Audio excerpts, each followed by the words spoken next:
Hello, bachcho. Let's read the question first. The question says that inductance of closed plagged coil of 400 turns is 8 millihenry. A current of 5 milliampere is passed through it. The magnetic flux through each turn of coil is first 1 by 4 pi microweber, second 1 by 3 pi microweber, third 1 by 2 pi microweber, fourth is 0.4 microweber. सो सबसे पहले आपको समझना होगा की concept क्या use हो रहा है. सो की कंसेप्ट इज इंडक्टेंस या self inductance of coil. Self inductance of coil. देखो जो सेल्फ इंडक्टेंस ऑफ कॉइल जो होता है कैसे डिफाइन होता है. अगर मान लो कोई कॉइल है बच्चों, उसमें आपने कुछ करंट फ्लो कराई, राइट. तो करंट के कारण मैग्नेटिक फील्ड प्रोड्यूस होगा और मैग्नेटिक फील्ड के कारण फ्लक्स आएगा. तो जो फ्लक्स होगा वो क्या होता है, directly proportional to current flowing through coil होता है.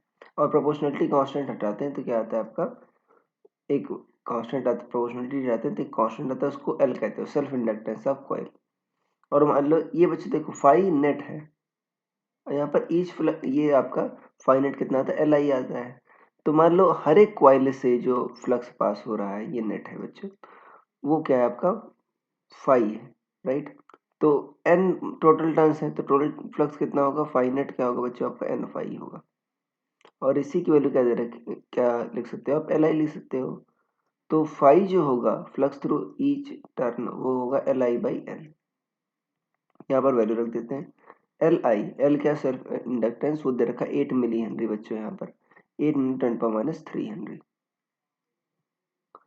आई क्या दे रखा है बच्चों, current 5 milli ampere, 5 into 10 power minus 3 तो माइक्रो में आ गया. और एन की वैल्यू कितनी दे रखी है, 400.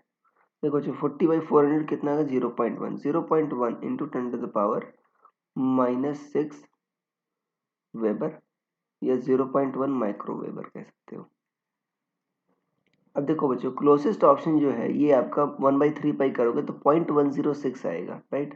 तो ये क्लोजेस्ट ऑप्शन है, बाकी सारे क्लोज नहीं है, तो ये आपका सही हो जाएगा ऑप्शन नंबर बी. बाकी सारे गलत हो जाएंगे. तो ये बच्चों आपका ऑप्शन होगा. So I hope you understood it well. Best of luck.